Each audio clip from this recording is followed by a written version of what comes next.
Are you ready to sleuth somebody? I'm wearing this in honor of Roy Schreider. That man can wear a fucking hat. Okay. And that, my friends, is a reference to today's movie that we're both desperate to talk about. It's been one of my favorites for years.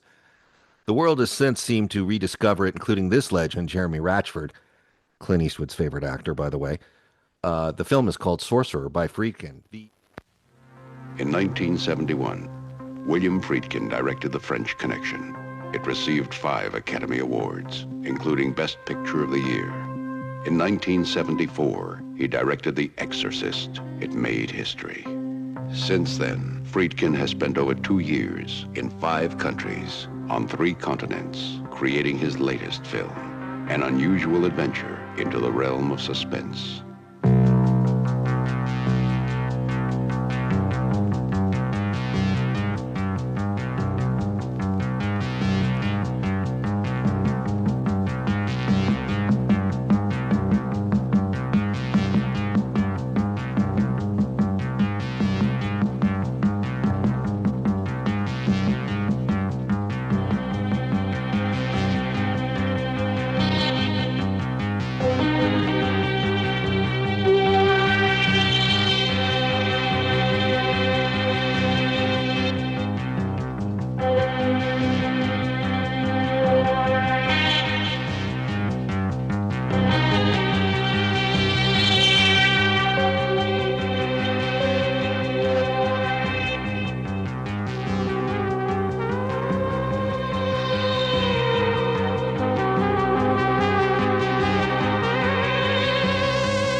4 men, condemned by their past, robbed of their future, trapped in a life that was also a death.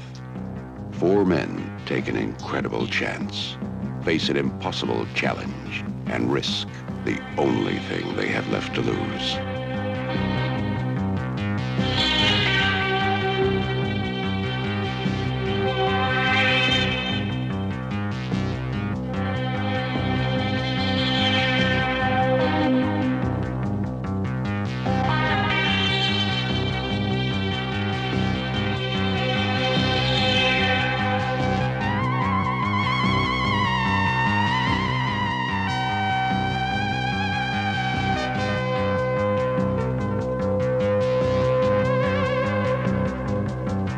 Roy Scheider in a new film by William Friedkin, Sorcerer.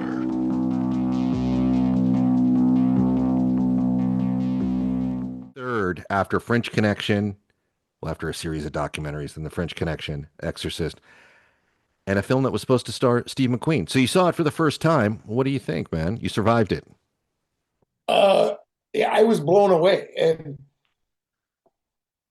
I again, I think the problem with it is, well, one, it came out 2 weeks after Star Wars was released, Yeah. uh, and it was named Sorcerer. When you told me Sorcerer, I thought, oh shit, is this going to be one of those, uh, half man, half beasts, unicorn with supernatural stuff? And it was nothing like that.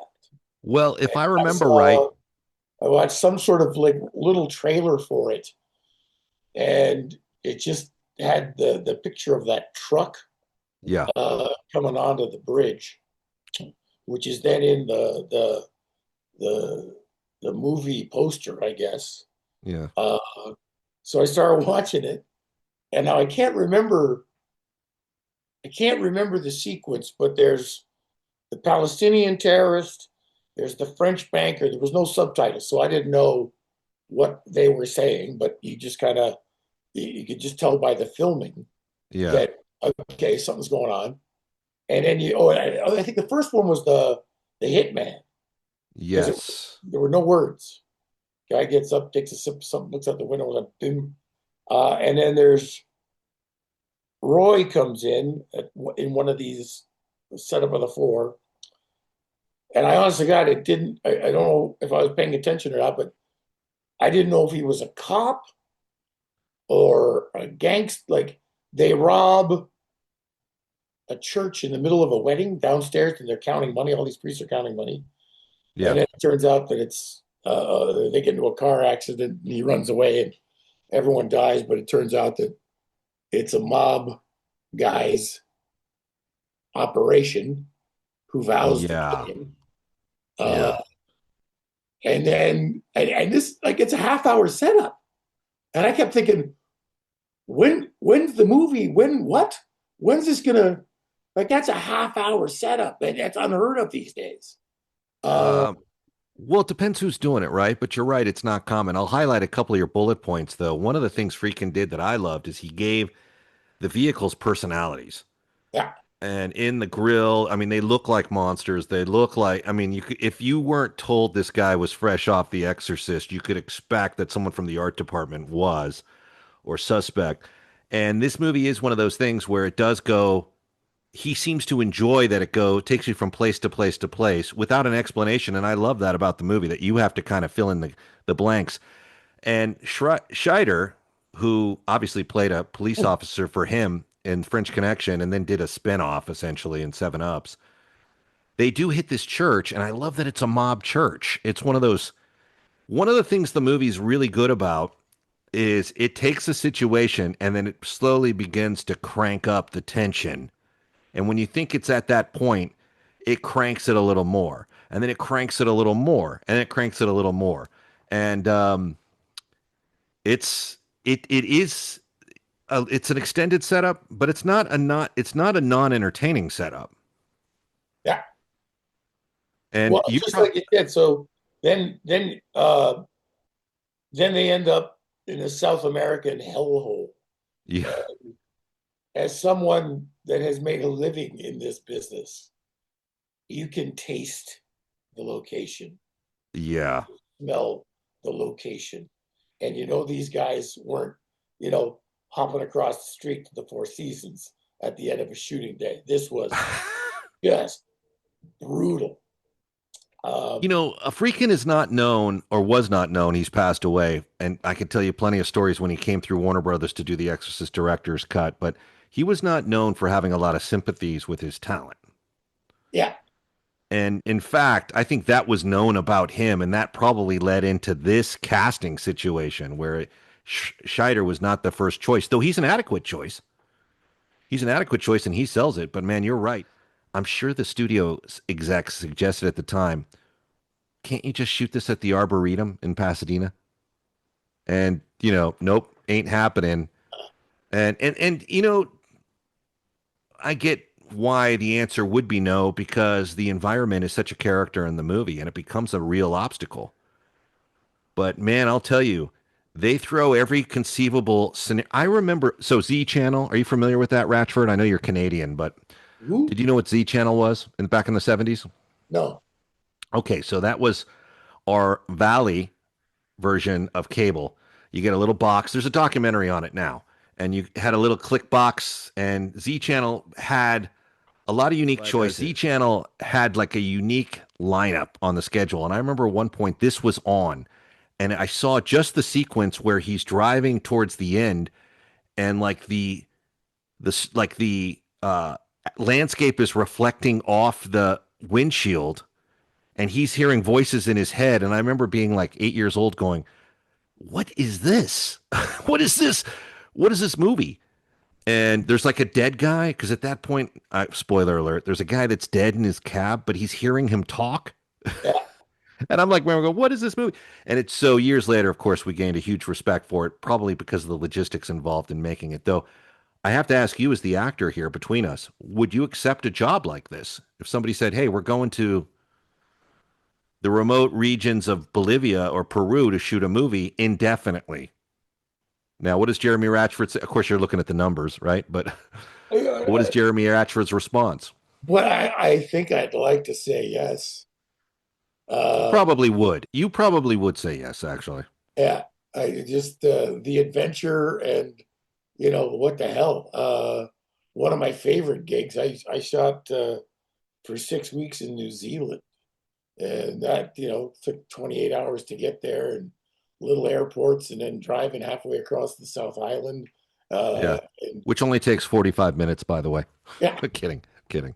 Uh, uh, but the only regret I have there, as we were driving to the location in the South Island, I came across the original bungee jump, and it's over a river, and you drive, and it's the only thing there.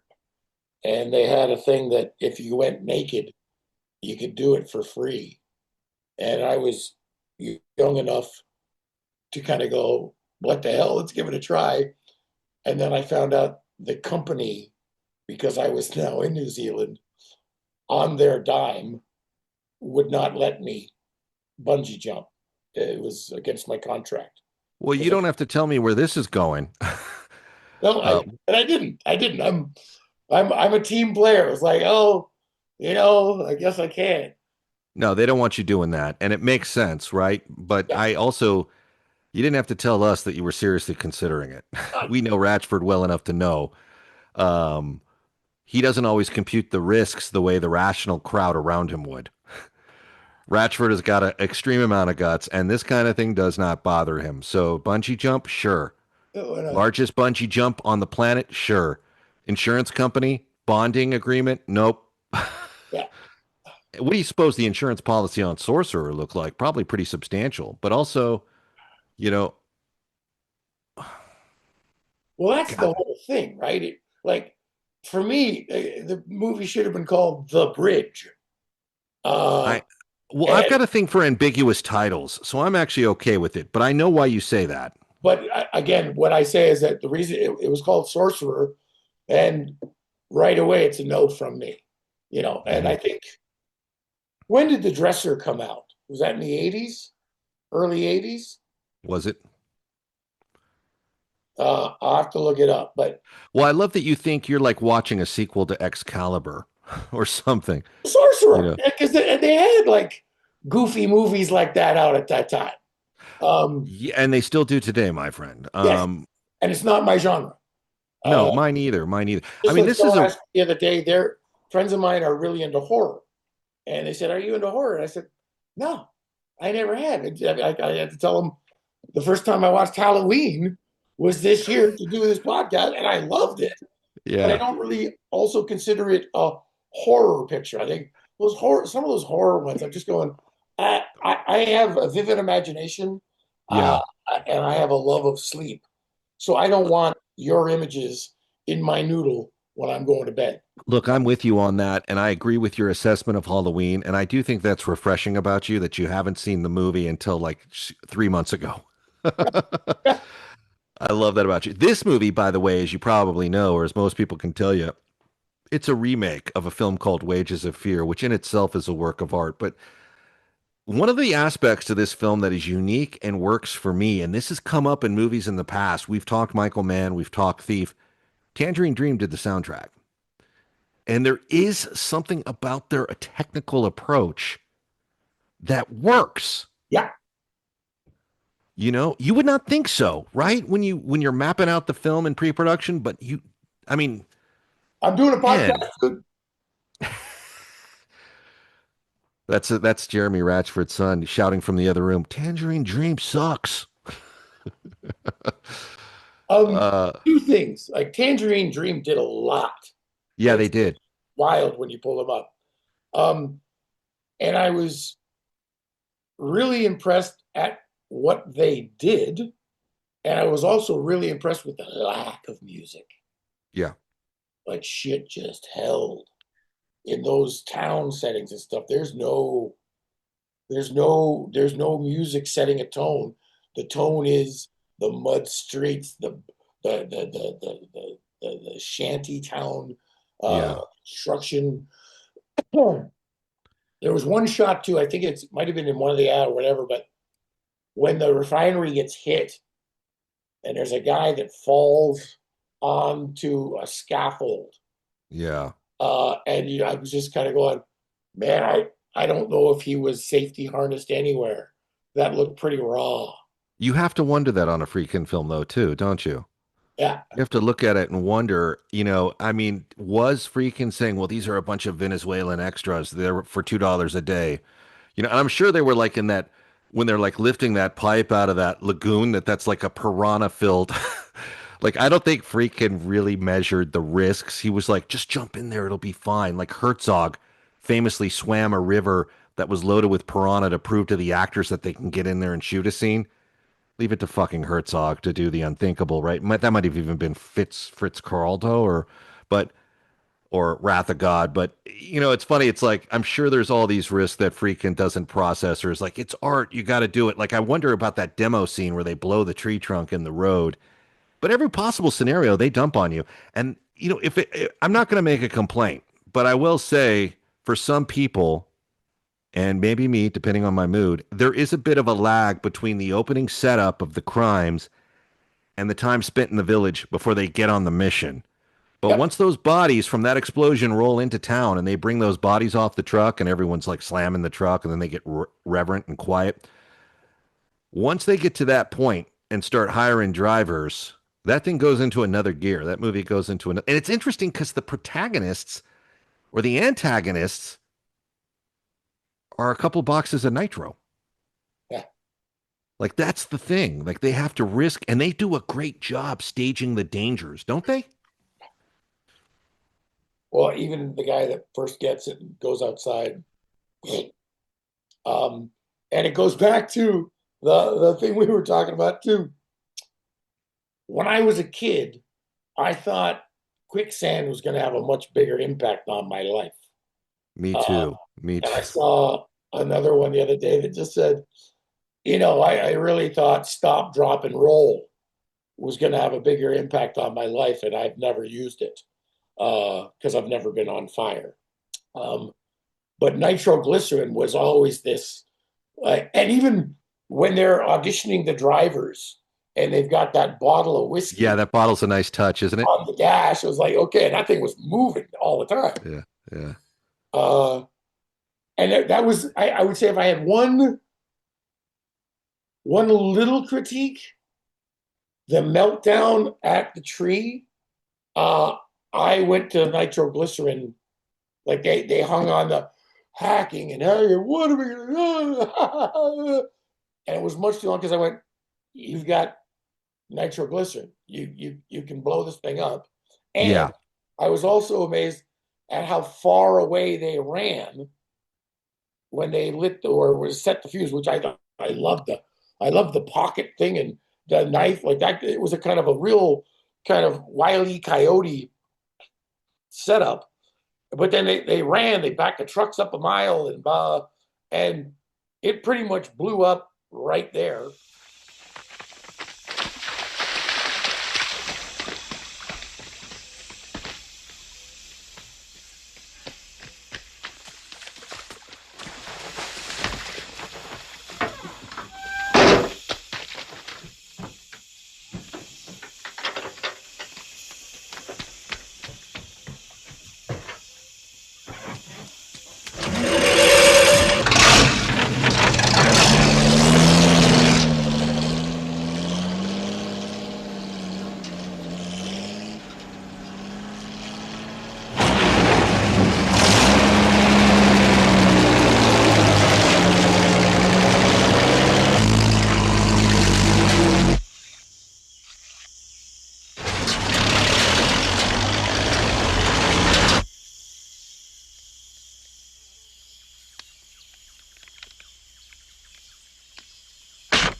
on, but you can have done. Sometimes I think they shoot that for the preview and they just like the way it flows, so they'll leave it in, even if Yeah, it's, those guys ran into another zip code for that yeah. blast. But, to tell everyone what the premise is of this movie, if you haven't seen it yet, and if you have, fuck off why I do this.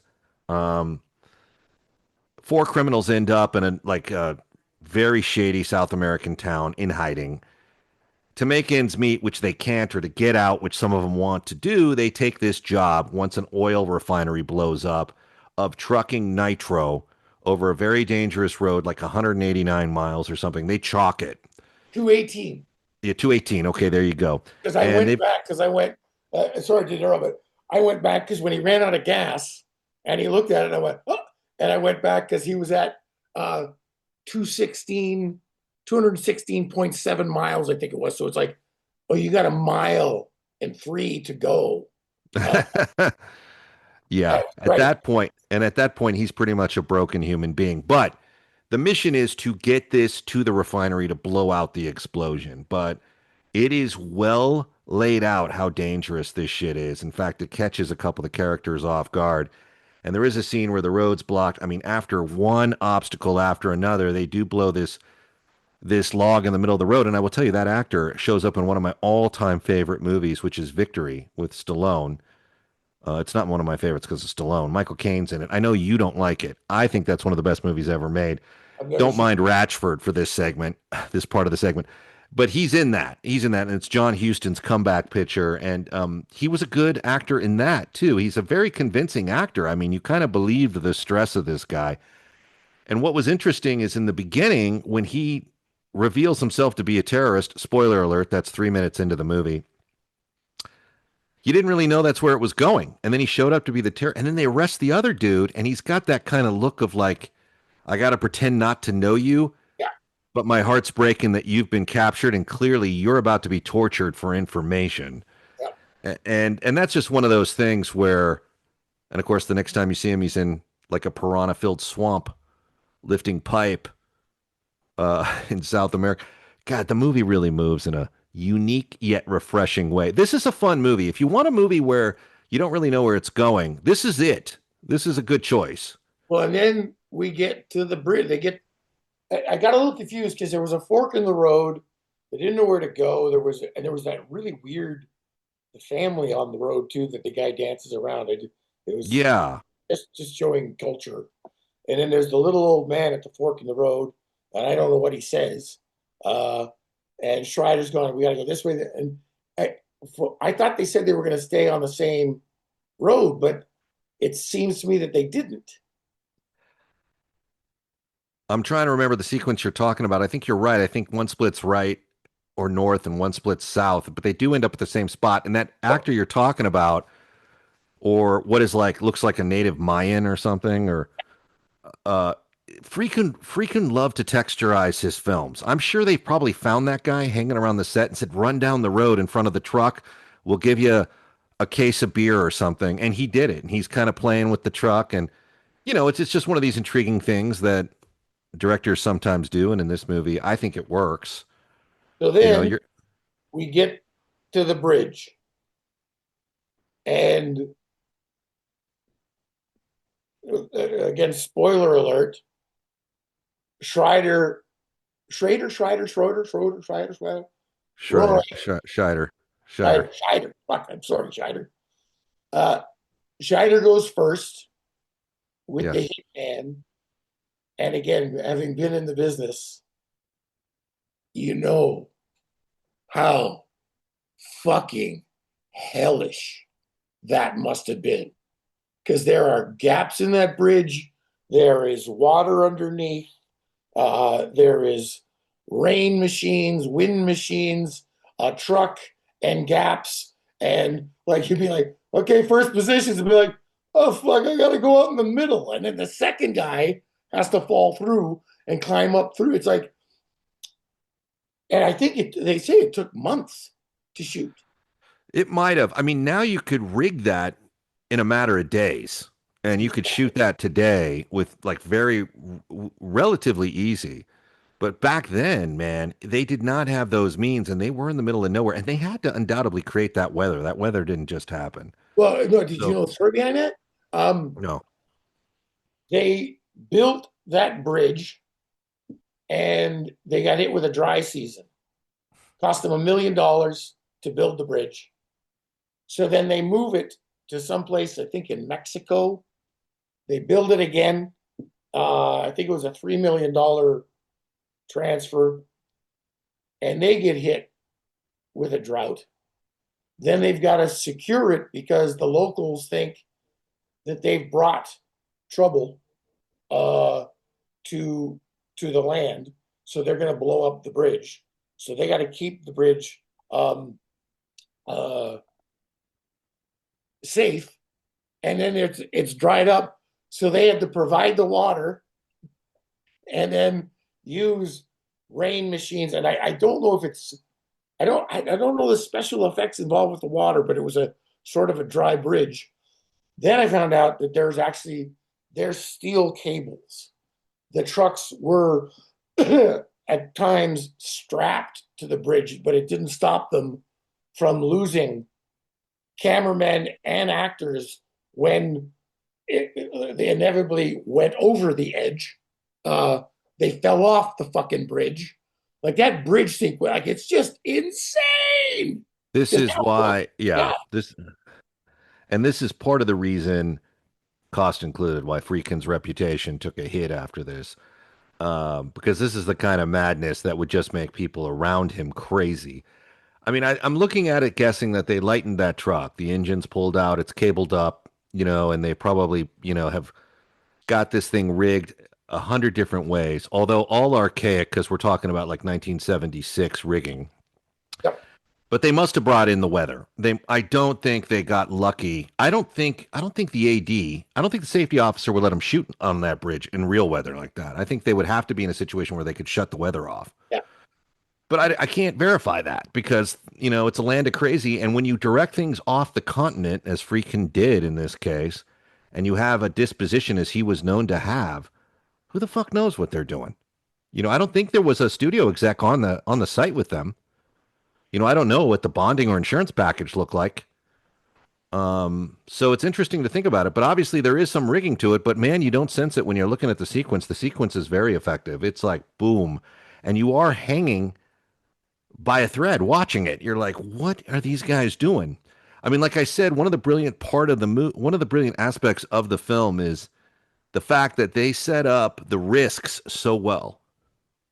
Like if this truck hits a pebble in the road the wrong way, it's going to explode. And that kind of setup leads you to think like, wow, because at one point this truck is on a bridge and it's almost full horizontal, which would go back to your point that they strapped it to the bridge and probably had a cabling system to pull it. But still. And then they get into a thing where they even have to deal with bandits. I mean, this movie throws everything at you. Yeah. Including an ending that I don't think a lot of people saw coming, which I think is actually a good ending. Yeah, I didn't see it coming either. And I was like, oh my, I thought, I initially thought, oh, here's the next Purgatory. Like we're going to see some sad sack Humphrey Bogart kind Go of up. circuit to spare a dime. And the people that get out, you go, how the fuck did they find him here? I think your reference to Bogart and the Treasure of the Sierra Madre is accurate here. I think that was an influence. That felt like it might have been an influence, especially when they start going mad. Yeah. But I think like one of the things I loved about it when they get him out of town and he robs the mob and he goes to what seems like a mob adjacent guy and he's like, I owe you a favor. This is it. And from here on out, I don't know you. That's done really well. Yep. That's done really well. And I have to say, that's another one of the moments. The end, rather, is when that Tangerine Dream soundtrack works. It works really well. I know Michael Mann, we talked about it in Thief, how he used Tangerine Dream for Thief and for The Keep, and he complained that he wasn't sure it was the right choice. I don't know if complaint's the right word, but it sounded like he was, maybe not in awe of their job on Thief, their effort on Thief. But I think it works in Thief, and it works in The Keep, and it works in Miracle Mile. I think their music works for these kind of scenarios. Like when they're putting those trucks together and that music, that tempo, and they're literally like They're like in a Panzer wrecking yard putting together tanks for like the final offensive is what it felt like. And they're clapping parts to it and they're painting like battle logos on it and they're getting the lights rigged and none of the lights match. And then the lights come on and it's like there a was one part of me monster. that went, how does the banker know so much about building an engine?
Because they were all hands on.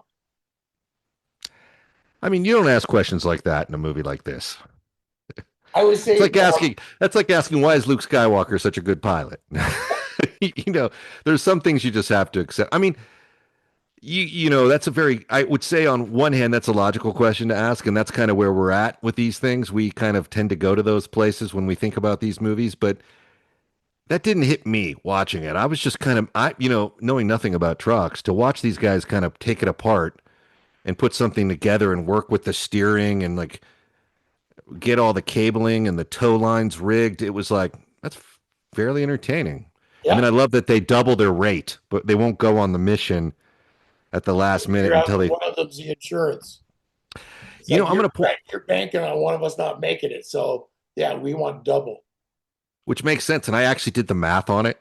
I recently watched it too. It's surfaced again, and he said we want originally the pay I think was 8,000 pesos, Yeah. so double. But what's 8,000 pesos in 1977? Like $380. Oh wow, I didn't even know that. Okay. So something like that. I did a like a quick computation watching the movie, thinking what is a human life in the jungle with nitro in the back worth, and that's what it was worth in the movie. So they double it. But I will say too, the guy who plays the supervisor for the refinery, all the faces, everyone in this movie, including the corrupt cops in the town that shake down Schreider a few times, excuse me, Scheider, they were all really good. Like they really cast great faces in this and great personalities. Yeah. Like you did not think for a second, rather I did not, that this is a Hollywood actor here. No. Like these dudes looked like they were literally like the federales. Yeah. And knowing Friedkin, he probably hired a few federales and say, look, you're going to shake people down for a couple hundred pesos a day. I'll pay you double that to be a federale in this movie. Yeah. And like, there's that one guy who's like, "May I get to Sota or something?" And he's like, "Pasaporte." And he's like, "My passport's on the plane." And he turns it around. He's got like a 50 peso note. And the guy's like, "After you." And this guy is just like drenched in sweat. Looks like he's literally been living in a Quonset hut and ready. This guy looks like he's ready to cough up Corona. And he's just like, "Yes, go ahead and get yourself a Coca-Cola illegal entry into the country." Yeah. All those guys were great. They were great. And they deserve credit in this because oftentimes in movies, we gravitate to the work of the stars or the first or second call on the call sheet. These guys that backed them up, really effective in this movie. Well, and even the bandits that pull him over. Yeah, great. And this is the classic Hitchcock said if a bomb blows up under a table in a restaurant, that's shock. Yeah. If you know there's a bomb under the table, that's suspense. And the entire ride is we've got nitro in the back. Yeah.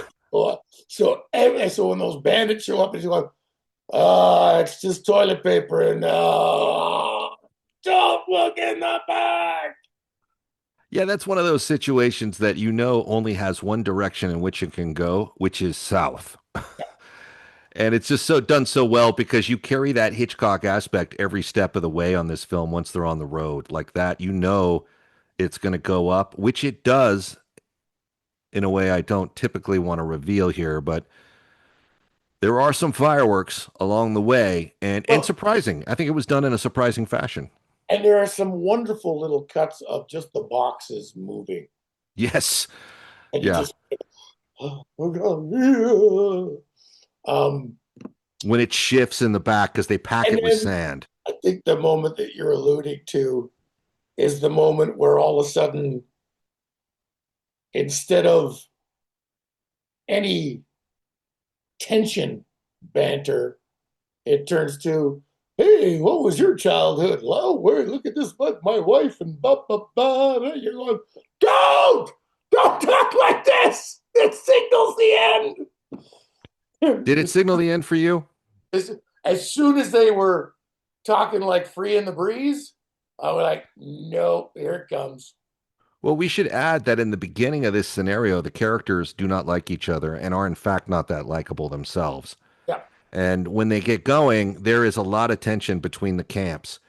And one of the drivers, skip through this if you don't want to hear too much about the film. You should watch it anyway. But one of the original drivers gets whacked to be replaced by somebody who's Shakespearean. So they don't all get along. They're very suspicious of each other. But, on the other hand, that kind of, I think when the characters start working through the stress of the job, it kind of gets ironed out a bit. Well, and there's a great moment that kind of leads you down another path for a little while. But when they get through that bridge the first time, they kind of go, there's no way the other guys are going to get through there.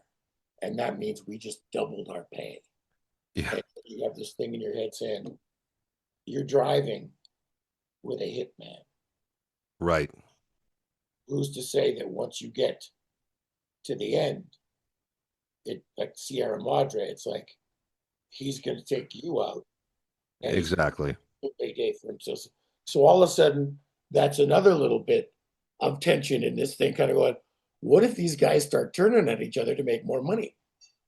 Well, that's what I love about Friedkin's layers in this. He keeps ratcheting up the tension and the possibilities of where this thing can go off the rails. And when you think you've become acclimatized to it, there's another notch on the stress meter that they take it up to.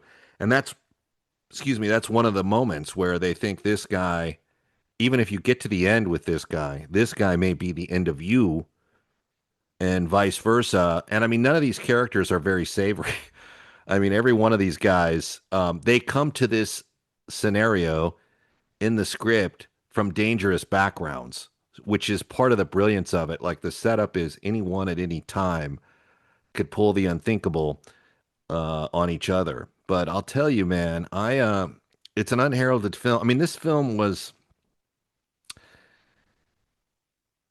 this film was not well received when it came out, and for a long time it was buried. It was one of those things that few of us really saw. I remember it from Z Channel and A Stroke of Luck because Z Channel like sort of scheduled the exotic. But I remember being at Warner Brothers. We got a copy of this. I got a VHS. Should I name the video store? Eddie Brandt's. Pirated it immediately. There you go. I just confessed to a crime for the FBI. And I remember when we were doing that, when I was working in feature development at Warner Brothers, Bel Air Entertainment, and the guy that did the copy for me goes, I watched this while I was copying it.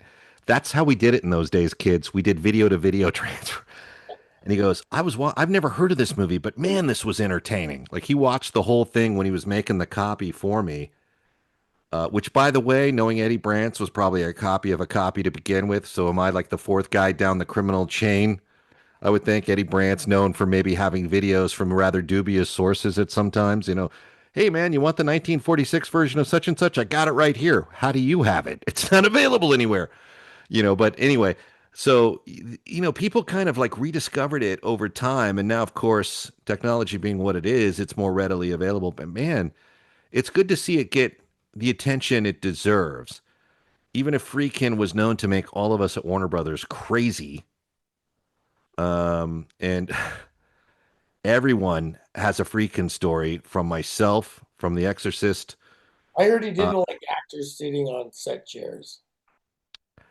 that I don't know. I mean, so the story with him was from former senior Warner Brothers senior VP Bill Daly, as he'll tell you, is that he was fine until he was around sugar, and if he had sugar, his entire disposition flipped.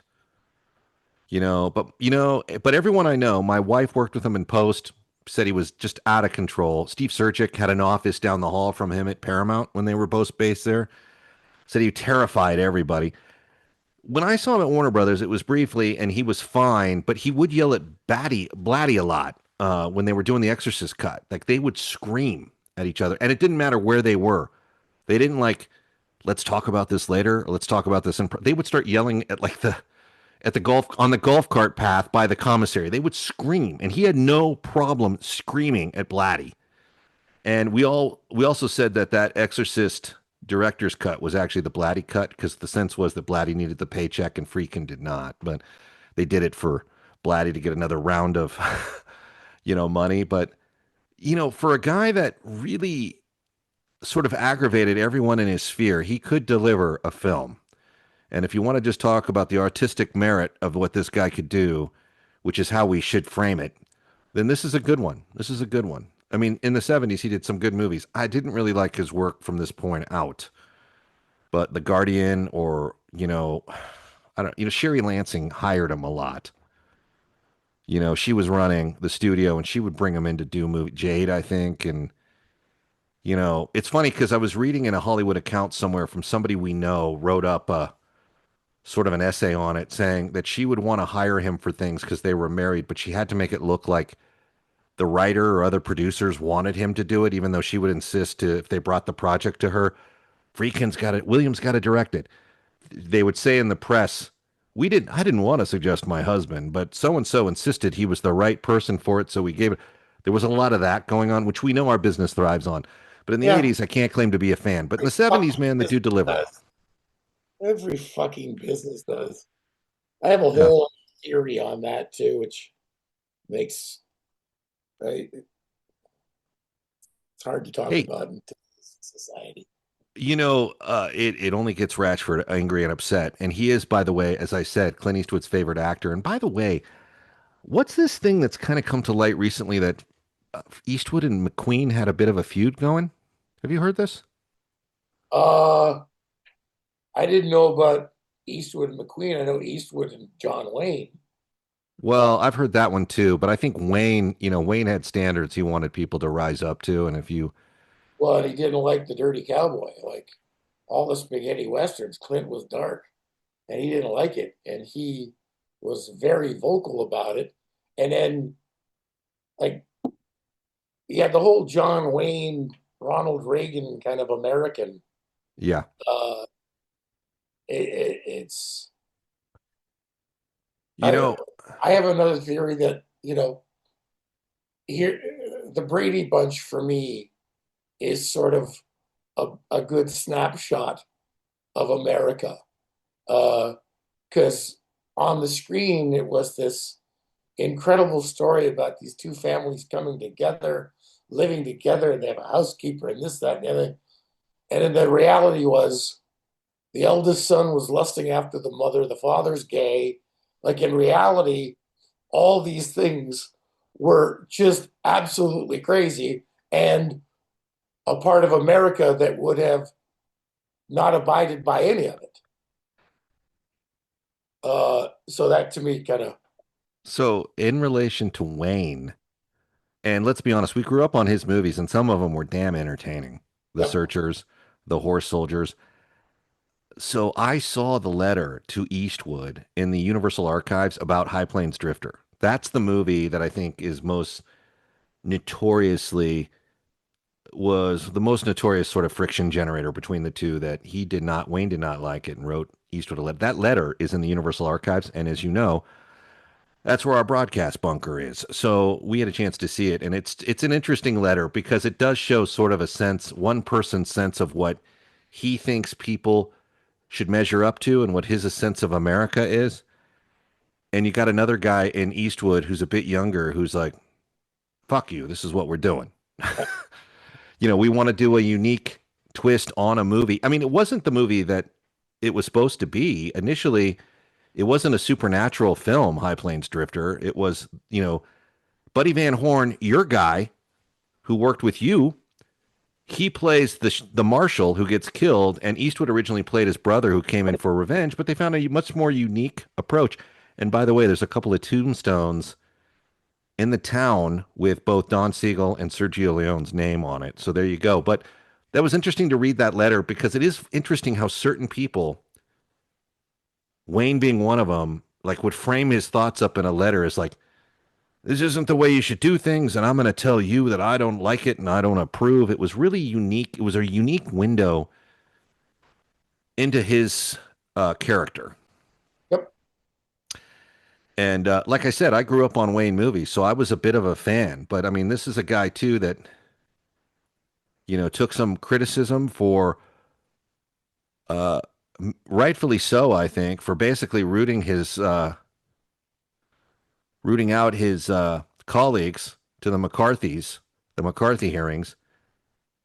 And, a lot of people, and Edward G. Robinson, or actually, who is it? Douglas, was it Trumbull? Somebody called him on it and said, look, a lot of the people you're turning on, Duke, served during World War II, and you did not. And you're turning on people who risked their lives. And you have to, you hear that and you think, maybe we should just cut people some slack when it comes to measuring up to our own personal standards. Yeah, well, that's just be John Wayne. What's that? I hear he got booed at some veterans event because it came out. It's like, what do you mean? You're in all these war movies and you've never done it, and they just kind of went, "Fuck you."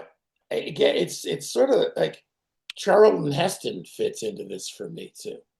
Like it's a kind of a these macho Dudley Do-Right, but then as we've done, like we did Earthquake, he slaps Ava Gardner around, right? He does. And then I did a deep dive on her, and I hear she was a real violent drunk. Yeah, yeah. Well, he was very open. He did a few movies with her. Yeah. And it's kind of amazing that he would keep giving, he also worked with Peckinpah. He worked with some rough types and would give them a chance sometimes repeatedly. But I know where you're going with this. Continue. Yeah, it's just to me, the whole John Wayne thing. Like I seem to remember I read Brando's biography, and there was a while I didn't like Brando. I think just because there was so much hype on him that internally I kind of went, I want to be different or something. I was in my early 20s. And then I did a deep dive on him and saw just how fucking good he was. And Yeah. then he went fucking crazy, which is the saddest part, because if there was one career I would have liked to have seen the guy not absolutely lose his fucking mind, which he did. Uh, and it was what the rumor is he had an acting class in Burbank, and you had to audition by singing a song, and the only lyric in the song was "I really want to eat my car," and like for my DiCaprio and the Johnny Depp, like, everybody was trying to get into this class, and it's just like, because he showed later too that he had a real disdain for acting, and it's a shame. I hate when actors do that. I hate when they badmouth the role that got them to their unbelievable bankability, or kind of badmouth something well act like once they're Well, established. I hate when people do that. Brando was known for bad mouthing the entire trade.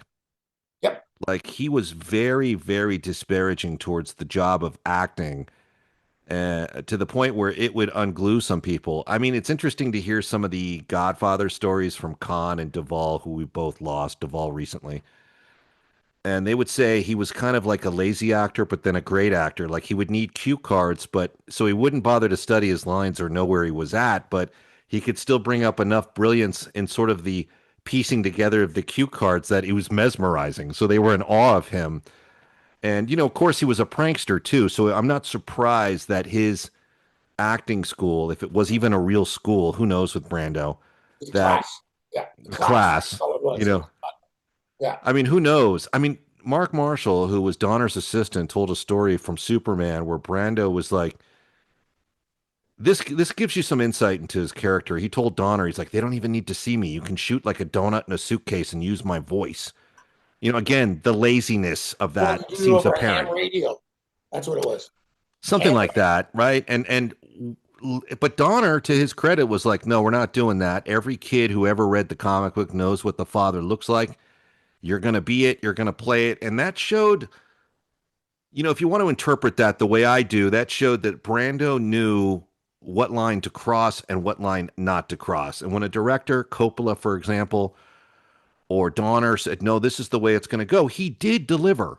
Yeah. He would deliver. But I think with other people, if he could push it, he would push it. He's kind of like that obnoxious. And he did push it on Coppola on Apocalypse because he got $1 million a week, showed up, climbed on a houseboat, and went down the fucking Mekong Delta or wherever it was, the Philippine equivalent of the Mekong Delta. Shout out to my cousin Chris, who fought on the Mekong Delta during Vietnam. He went downriver in a houseboat, and he needed week after week to try to put the character together in his head. And that's not the fucking job, Marlon. The job is get here. You got a week to shoot out Colonel Kurtz. You're way fucking out of shape. We're going to put you in some pajamas because we can't put you in fatigues and have anyone buy it.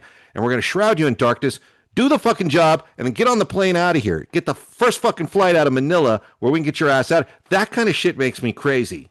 But again, he's brilliant. So the question is for all of us, how much crazy is he going to give you? How much crazy can you tolerate? And how much crazy is worth tolerating for the brilliance? And the argument I always make in situations like that is there are plenty of actors who could take on Colonel Kurtz, for example, and not give you any stupid shit. Yeah. Especially in that time period. We're talking late 70s. Yeah. I mean, fuck, some of the people that could have played Kurtz are in that very movie. Harrison Ford could have played Kurtz. There's guys out there. Scott Glenn could have played Kurt. Now, of course, he didn't have the name yet, but there's plenty of people that could have played Kurtz. You don't, and I understand the Brando thing, but I get kind of frustrated. And again, with movies, it's all art. And that may be why Wayne's criticism of Eastwood and the type of movie he thought was acceptable versus wasn't acceptable. When we're talking about an art form, I think you're pushing it with your colleagues. Don't see the movie if you don't like it. Don't be free to say you don't like it, but to write a letter to telling someone how much you disapprove of their work versus your own. When you do a pro-Vietnam movie like The Green fucking Berets, based on an interesting book, it's kind of like, okay, when you play fucking Genghis Khan. He took what he wanted when he wanted it. Boer tie, meets his fire with ice, matches his fury with flame. Your hatred will kindle into love.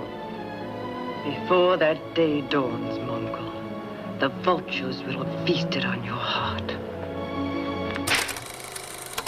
Remember, Duke played Genghis fucking Khan. Like, what are you doing?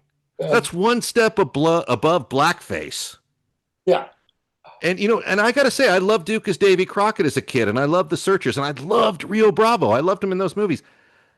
But you don't see me writing him a letter saying, man, I fucking hated you as Genghis Khan. What a fucking joke. You should be ashamed of yourself. I'm like, it is what it is, man. Anyway, I kind of get worked up about it because I do think people spend far too much time getting in other people's business in this way. So I apologize, everyone, for my fucking TED Talk. Continue, Ratchford.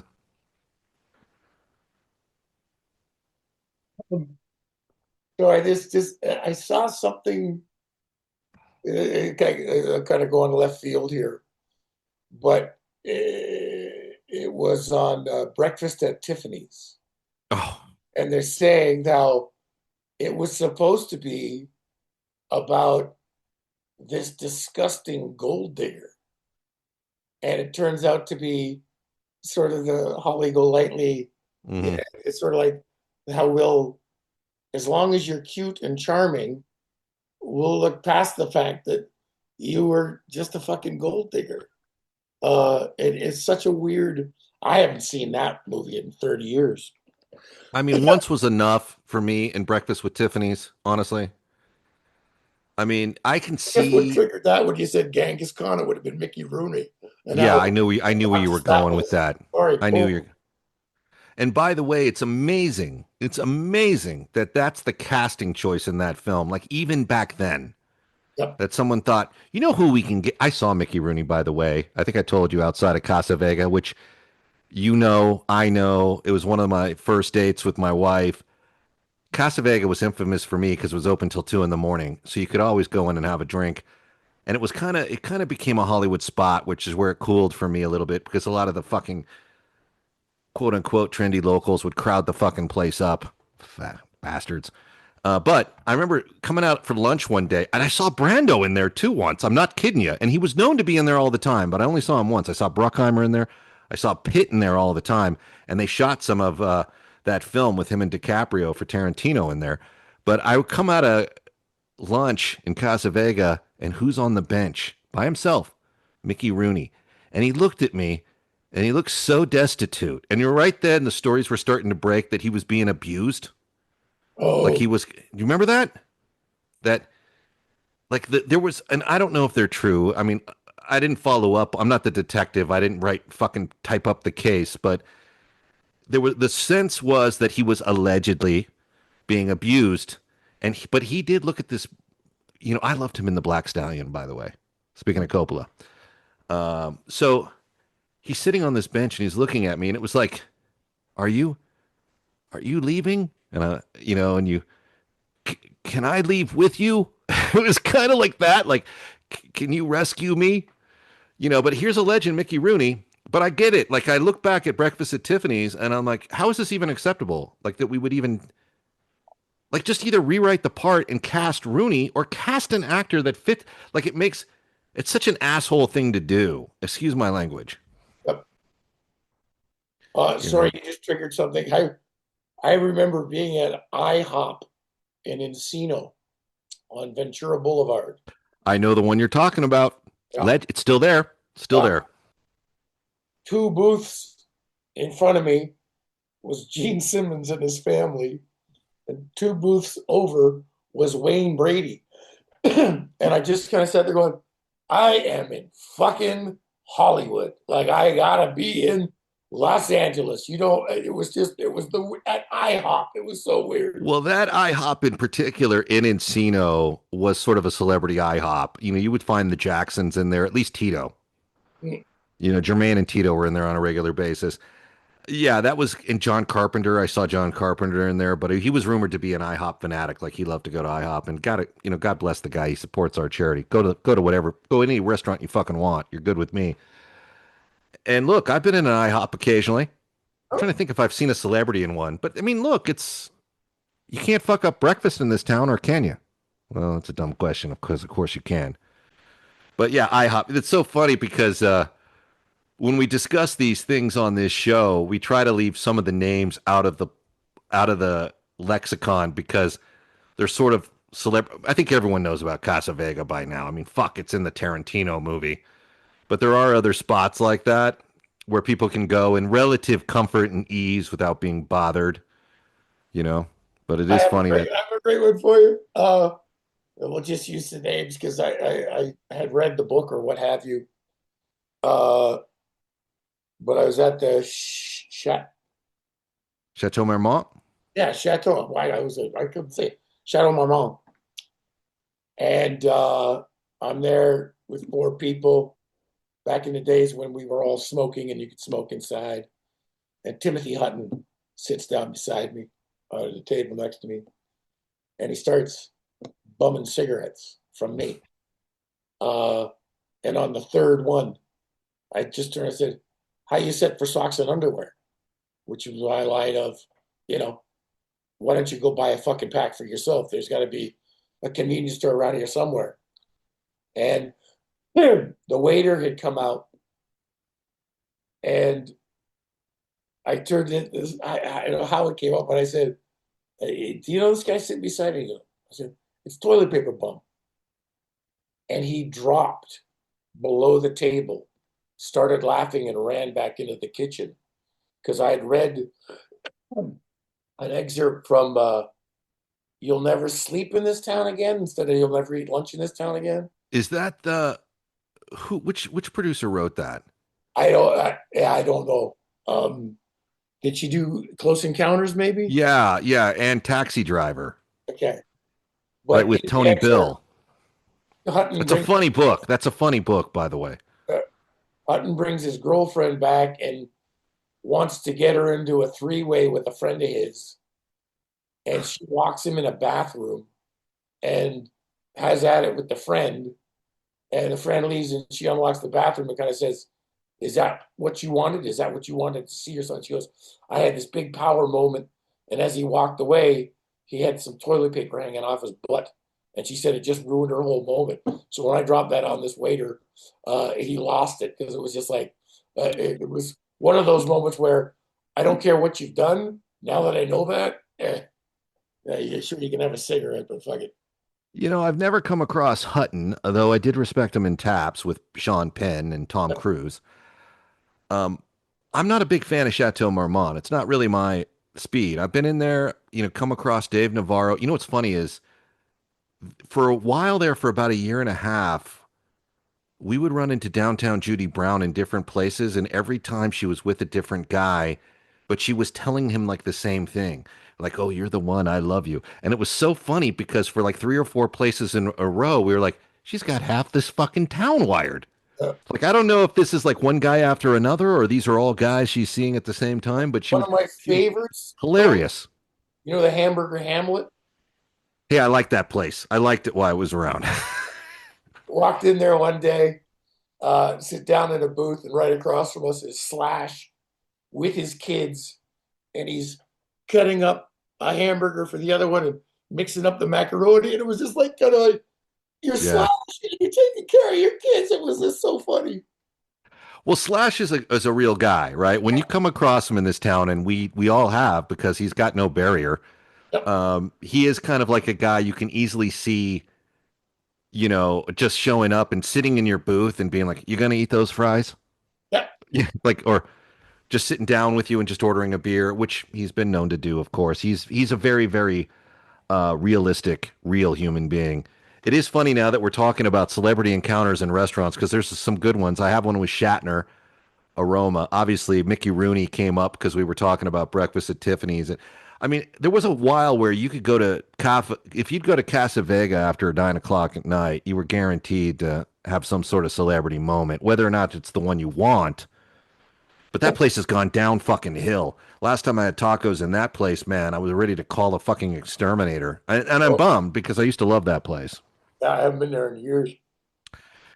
Yeah, that's the thing. None of us want to go back. And it was a hot spot for a while. But there's other places in the Studio City, Sherman Oaks area, the Sunset Strip area, that are fairly legendary. There's been some fun moments, man. We were just talking on another show about how when I worked at House of Blues in the early 90s, Little Richard lived in the hotel across the street, the Hyatt on the top floor. And when he would come to the House of Blues, he would get in a limo at the Hyatt. The limo would do a U-turn and drop him off right across the street. Like he would not even bother to walk in the crosswalk. He's like, call my car. Yeah. And I could just see the guy going, look, it's literally it's 30 yards in front of you, Little Richard. Nope, I want my car. Yeah. Zoom. You know, it's just those funny kind of moments where that's why it's such a town of characters. Like you look at this and you go, is this really my job and is this really my hometown? Well, it is, folks. This is it. uh, Clint Eastwood, though, who you worked with,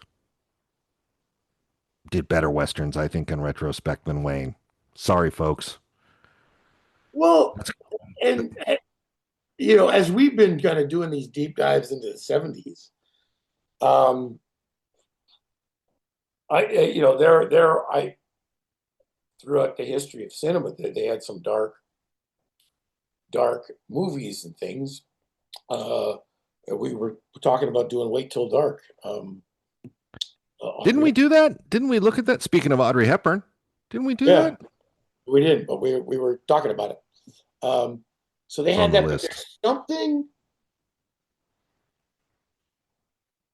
Maybe it was like going through the 60s and that whole Leave It to Beaver culture getting like thrown out. And then the 70s came and the movies that they made, including the one we're just talking about, Sorcerer, where it's not, this isn't The Sound of Music, baby. You know, it's like, this is some dark Yeah. shit. You're not going to sing your way out of a Nazi occupation here. Yeah. There are some Nazi references in Sorcerer, by the way. They come out of darkness, sometimes with thunder, sometimes with lightning. Their presence means death. The prison master is afraid of him. The guards were afraid of him. The town is afraid of him. Lucifer is coming for you. Rest easy, Jack Carr said in a low tone. You're in the final 30 seconds of your life. No quarter. No quarter. Kill all masters. Coming soon. We've just recovered from some technical issues. No surprise, given my lack of technical competence. But here we are, back with Jeremy Ratchford. And what we're doing is we're having a blizzard of insults. We're bashing everybody today. We're pissing off everybody. If you're a fan of John Wayne, you're angry. Yeah. If you're a fan of blackface, you're angry. If you're a fan of Mickey Rooney in Breakfast at Tiffany's, you're angry. And we should be angrier at you for liking those things. Yes. So anyway, where were we with all this? We were talking about celebrity encounters around town. It was actually getting kind of funny. Yeah. Tim Hutton. God, did you see him in that bullshit documentary that Andrew McCarthy did? No. He did a documentary, and it was such a shit piece. Was it about out there with the Rat Pack and stuff? Oh my God, talk about blaming your problems on somebody else. Like that. No, not your decision making, not your agents when it came to deciding what movies to do, not your behavior, but somebody somewhere calling you the Rat Pack ruined your career. Yeah. Give me a fucking break. Yeah. Give me a fucking break. And it was such a, I watched it. I put it on. It was on Hulu or something. My kid was in the room and she was just shaking her head going, this guy. You know, the whole thing was like, oh, how terrible is your life to do a number of hit films, be paid handsomely, and now you're doing a documentary about how you're feeling. And it ultimately ends with like this almost Kurosawa-esque samurai showdown with the writer who said it. And he's like, I didn't realize I was hurting anyone's feelings. I just coined a catchphrase. It's like, give me a fucking break. A lot of those guys were in The Outsiders, including Tom Cruise and Patrick Swayze. They seem to do okay. They seem to go on and do okay. Ralph Macchio, ultimately, come on, Karate Kid. Cobra Kai, for those of us who are still hanging with it. Emilio. He directed. How was he? What's that? How was he? It was funny, man, because again, I grew up kind of watching him. Yeah. I loved Repo Man, uh, and what Young Guns and stuff like that. He was kind of like this Stakeout. offbeat leading man. Yeah. And he directed a couple episodes of Cold Case, and I loved it because when he met me, he said I made him nervous. Uh, I had a couple actually, James Whitmore Jr., who I absolutely love I bet. and adore. And I'm going to be just dropping names from my satchel here, but when I was working with Clooney, we were talking about that stuff, and he said that James Whitmore Jr. is in his top 5 of directors, and Really? he's just. I got 2 stories from him. One, he told me that he'd screened some episodes, and when he met me, he thought I was going to be a hard-headed son of a bitch. That was his lyric. He goes, "I thought you were going to be a hard-headed son of a bitch," and I'm nothing of the sort. I'm No, you're not. I'm surprised. Why are people jumping to these conclusions about you? No, but on the show, I was, stoic and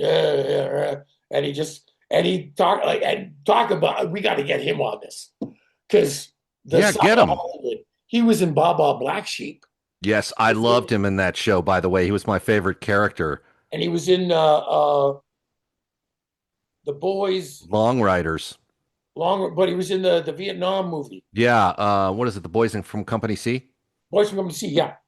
Yeah. And he's got With our buddy Perry Lang, who was based at Warner Brothers with me. He's a director now. and he has got like his dad took Yeah. the family with him when he shot the movie. Was it Black Like Me? Where he does the blackface as a white man to see how he gets treated.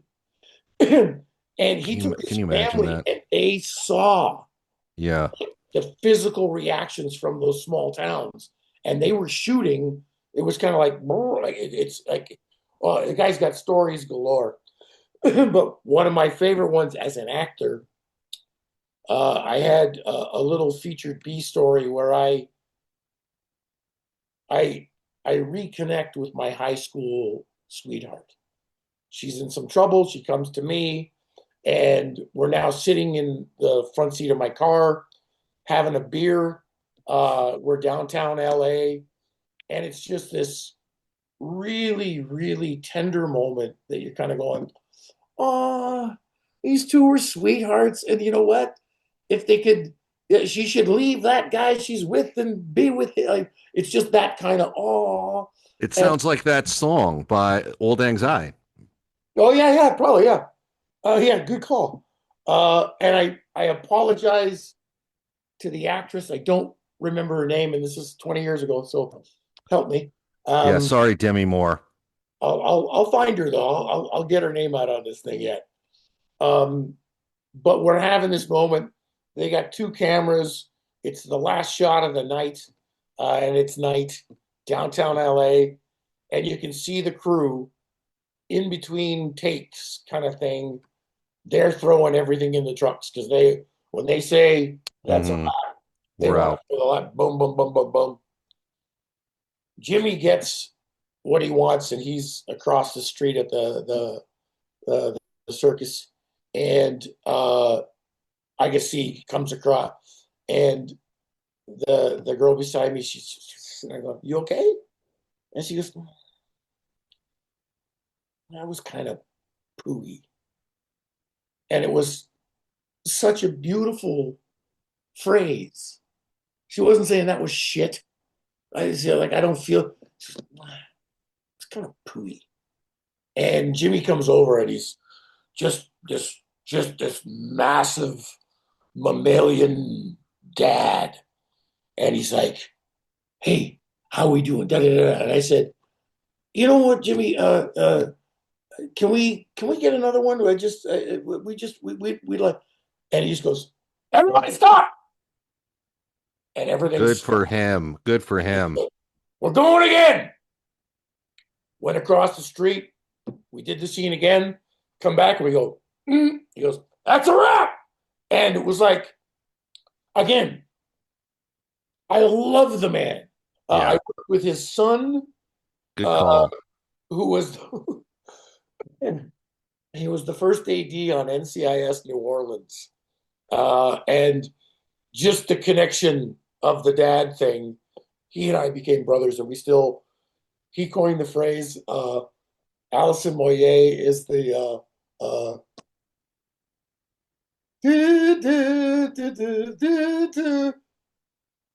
who's the British blonde-haired siren right now? Been for years. Adele? Adele. He said and I just mentioned Alison Moyer was the Adele of the 80s or something like that. So we just keep sending each other these little Alison Moyer clips because I didn't realize she had such a great fucking voice. I think I actually got tickets. She's coming to the Hollywood Bowl in June. I think I bought tickets. Oh, get ready to have a good time. But yeah, we did this scene, and it starts off in a New Orleans nightclub. And all I remember was it was one of those fucking amazing New Orleans band. They did kind of 20s jazz funk rap, and they had a guide track, and it started off each time was a tuba. That's a pretty good tuba, Ratchford. That's a pretty good tuba. But we had to do the scene from all angles, and this song and the band and all that stuff, and we all say, roll it. So for the rest of the episode, it was just we'd get that going, and that was the one to tell another little kind of inside the business. We shot all night down by the river. Very consequential scene.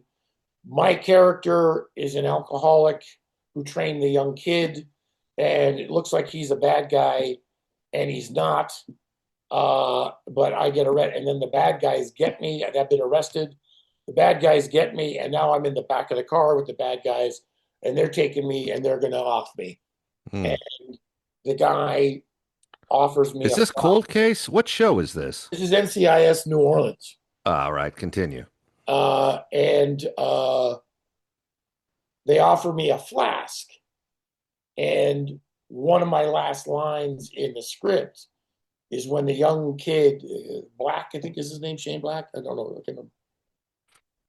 But I'm supposed to, he apologizes to me for not believing in my story because I was the guy that trained him. And I said, well, you know what? You saved my life. I said, I haven't had a drink since you arrested me. And it was like, it's my, redemption, I guess.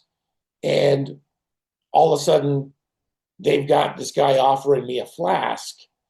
And someone had said that they needed a timing thing or something. And I went, whoa, no, the whole episode for me is based on the fact that, no, I stopped drink, like you saved my life. So if I take a drink now, that's gone. And, oh God, Scott, the lead on that show. Oh my God, it goes back to Jimmy. Because he did, what was the teleporting TV show? Quantum Leap? Cigar. I don't know. Teleporting. And he's an angel. He's a fucking angel. Do I look like someone who'd watch a show about teleporting? No, it's the actor. It's every week he transforms into another person and goes through the episode as that person and solves whatever. And then, but wasn't that Quantum Leap? Quantum Leap. Yes. I'm here to help. Scott Bakula. Scott Bakula. Thank you. Scott Bakula is the star of NCIS. All right. He's there in that moment where I'm going to the director like saying, no, I can't take a drink because it's going to do this. And I'm just a fucking guest star, right? So I don't have any power in the game. And Bakula stepped up and said, I think Jeremy's right. Yeah, you can't have me do that. That's There you go. a moment. And I was just like, I went to him after. I said, hey, brother, thank you. Because I've been in network television. And if all of a sudden they say, oh, no, you're now going to do this, you go, really? Like, you're taking away the whole essence of what I was doing is going to be thwarted because you need a timing piece or something. It was very weird. But so we shot all night. It wrapped at 6 o'clock in the morning. This is going to be so much fun. I go from there to the airport.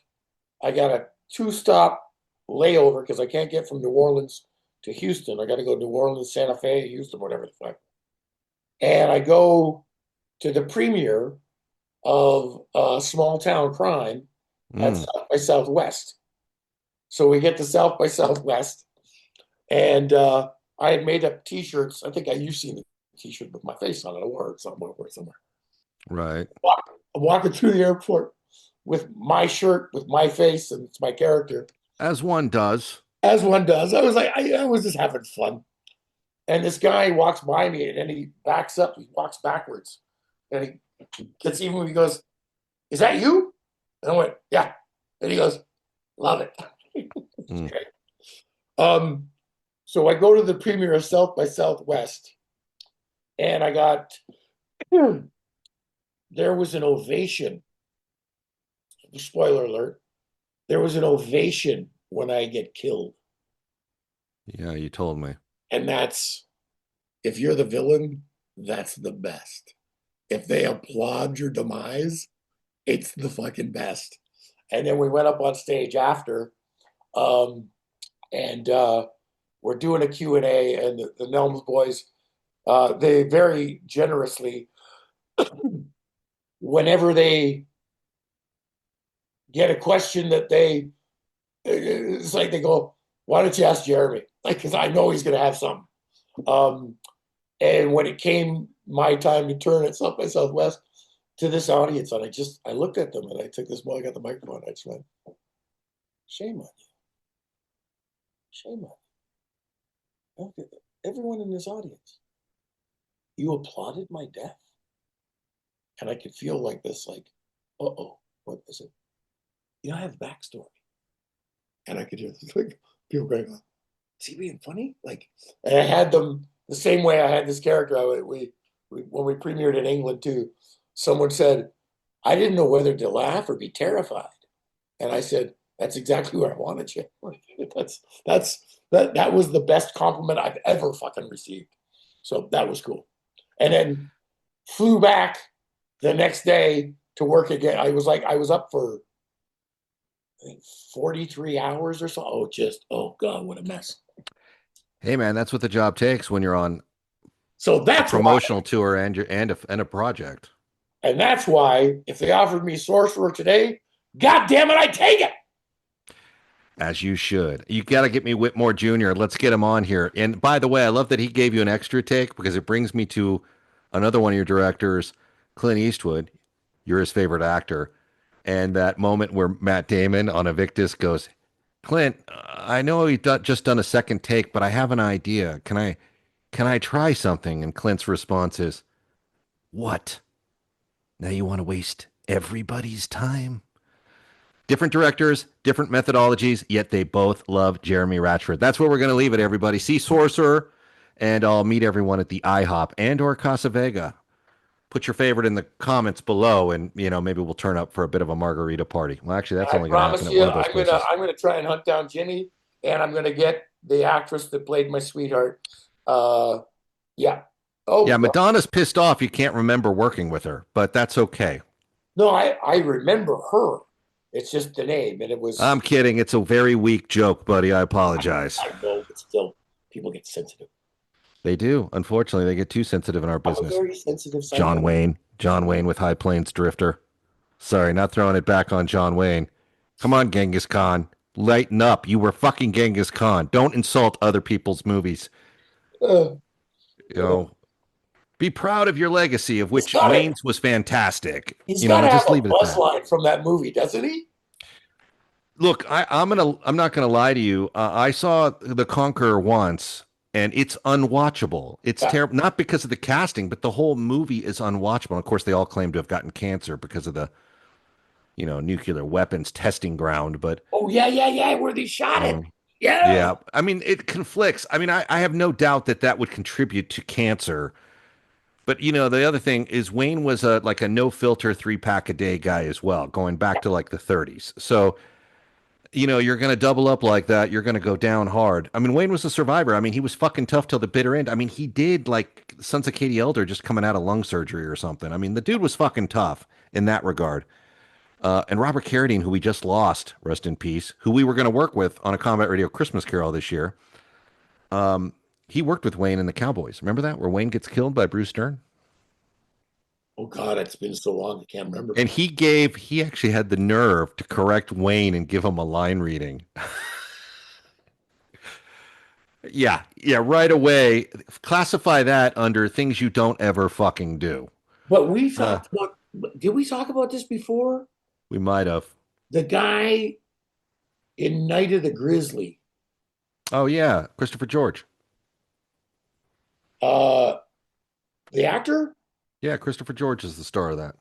No. It's Well, Richard Jekyll's in it too, I think. I think Richard Jekyll's also, but Richard Jekyll Night was of in the every Grizzly third is movie. Clint Walker. No, Clint Walker's in the Abominable Snowman one. What's it, Snow Beast? You're mixing No. up your animal attack films. No, Night of the Grizzly's Clint Walker, and the third Hold guy on. down. We're gonna fucking verify this right now because we can't be wrong in front of the audience. Will never let us hear the end of it. So let's see, Night of the Grizzly. Let's see. I have no doubt you remember it probably pretty close to accurately. Go ahead, continue with your story. Night of the Grizzly. Not to be confused with Grizzly. That's the one that I think. Yeah, you're absolutely right. I stand corrected. So Christopher George is in Grizzly. Night of the Grizzly does have Clint Walker. And Clint Walker, to his credit, Clint Walker cut a good presence on film. Dirty Dozen. What's that one where it should have been an Abominable Snowman movie with Bronson, White Buffalo? He was an interesting actor. Okay, so Night of the Grizzly, go. This is your final story. Hit it. But there's a guy in it, Leo Gordon. And I absolutely love Leo Gordon. You watch him in this movie, he's got a voice. There's an intensity to him. He became a writer afterwards. I think one of his like he wrote on One Atom 12. Okay. He died in 2000. Maverick, My Name is Nobody, Black Patch, The Adventurers, Maverick, Sequest, Wise Guy. But he was a writer. And if I remember correctly, he was working with John Wayne. I think it was John Wayne. Mm. But he was working with a popular actor, Cowboy. And he gets shot in the back, and something didn't look right. And Leo, he might even have been a fucking stuntman cowboy thing, but he goes, well, that's not the way you do it. And John Wayne's kind of like, well, how the fuck would you know? And he said, because I got shot in the back. I knew that was coming. Yeah. He'd robbed a bank or something. Like this guy, like the more I went into him, I'm like, this guy, like he's the real deal of holy fuck. You should. Yeah, God bless him. God bless him. From John Wayne, from Night of the Grizzly, back to IHOP, to Wonderful Stories with Clint Eastwood. By the way, Ratchford's Clint Eastwood's favorite actor. Circling back to... Funny. I'll tell you this, just to close it out. My son came running down the stairs again. Who was I? I was talking with someone. It might even been you. I think it was. We were talking. Could have been. And he pulls up YouTube, pulls up Clint Eastwood, goes to this thing, and we're watching it. And it's like, I now find myself in all the YouTube homages to Clint. I'm in a bunch of them. Good, as you should be. It's just like my son's like that. It's like I get it, but that's 1991. No. Come on, we were talking about High Plains Drifter, which is ancient fucking history to kids today, so don't worry about it. 1991, like that's such past tense. Anyway, hey man, look, if you're listening to this, give yourself a treat and hit up all the Jeremy Ratchford classics, starting with Unforgiven. Go, make it a night of full Ratchford. Go full Ratchford on your evening.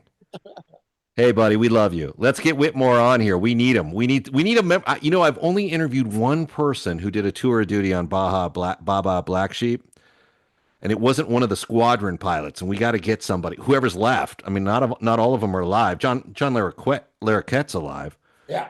But some of the others have passed away. So get me Whitmore. Get me your boy Whitmore. Let's do that. I will. I'll do my best. Jeremy Ratchford, we love you. Continue to stay awesome. Love you right back, brother. They come out of darkness, sometimes with thunder, sometimes with lightning. Their presence means death. The prison master was afraid of him. The guards were afraid of him. The town was afraid of him. Lucifer is coming for you. Rest easy, Jack Carr said in a low tone. You're in the final 30 seconds of your life. No quarter. No quarter. Kill all masters. Coming soon